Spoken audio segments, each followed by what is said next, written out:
Okay, ಇನ್ನ ಒಂದ್ ಮಾತ್ ಬರುತ್ತೆ ಬಿಗ್ ಹ್ಮ್. ಬಾಸ್ ಮನೆಯಲ್ಲಿ, ಹ್ಮ್. ಮಿಸಸ್ ಐಶ್ವರ್ಯ ಶಿಶಿರ್ ಅಂತ ಹೇಳ್ಬಿಟ್ಟು ಒಂದ್ಸತಿ ಮಾಂಸ. ಶ್ರೀಮತಿ ಐಶ್ವರ್ಯ ಹ್ಮ್. ಶಿಶಿರ್ ಅಂತ.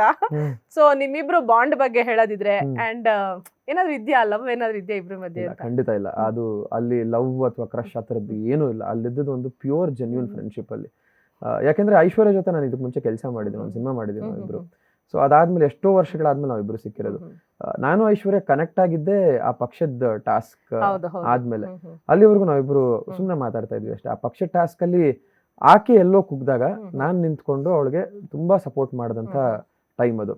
ಸೊ ಅದಾದ್ಮೇಲೆ ಹಂಗೆ ಕನೆಕ್ಷನ್ ಬೆಳೀತಾ ಹೋಯ್ತು. ಪ್ರತಿ ಆಟದಲ್ಲಿ ಏನಾದ್ರು ನಾನು ಕುಗ್ದಾಗ ಅವಳು ಮೋಟಿವೇಟ್ ಮಾಡೋದು, ಅವಳು ಕುಗ್ದಾಗ ನಾನು ನಿಂತ್ಕೊಳ್ಳೋದು. ಸೊ ಈ ತರ ಆಗಿ ನಮ್ಮ ಬಾಂಡ್ ಬೆಳೀತಾ ಹೊರತು ಅಲ್ಲೊಂದೇನೋ ಲವ್ ಆಗೋಗಿದೆ, ಕ್ರಶ್ ಆಗೋಗಿದೆ, ಖಂಡಿತ ಇಲ್ಲ.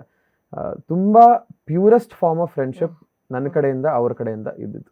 ಓಕೆ, ಅವ್ರಿಗೆ ಏನಾದ್ರು ಇನ್ನ ಕಷ್ಟ ಆಗತ್ತಾ ನೀವು ಮನೆಯಿಂದ ಹೊರಗೆ ಬಂದ್ಮೇಲೆ? ಇಮೋಷನಲಿ ಅವ್ರೇನಾದ್ರು ವೀಕ್ ಆಗ್ಬಿಡ್ತಾರಾ? ಇಲ್ಲ, ತುಂಬಾ ಸ್ಟ್ರಾಂಗ್ ಇದ್ದಾಳೆ ಅವಳು. ನಾವು ಅನ್ಕೊಂಡಂಗಿಲ್ಲ, ಮೆಂಟಲಿ ತುಂಬಾ ಸ್ಟ್ರಾಂಗ್ ಇದ್ದಾಳೆ. ಯಾಕಂದ್ರೆ ಹೊರಗಡೆ ತುಂಬಾ ಫೇಸ್ ಮಾಡಿ ಹೋಗಿರುವಂತ ವ್ಯಕ್ತಿ ಅವಳು. ಒಂಟಿಯಾಗಿ ನಿಂತ್ಕೊಂಡು ಎಷ್ಟೋ ಸಿಚುವೇಶನ್ಸ್ ನ ಫೇಸ್ ಮಾಡಿದಾಳೆ.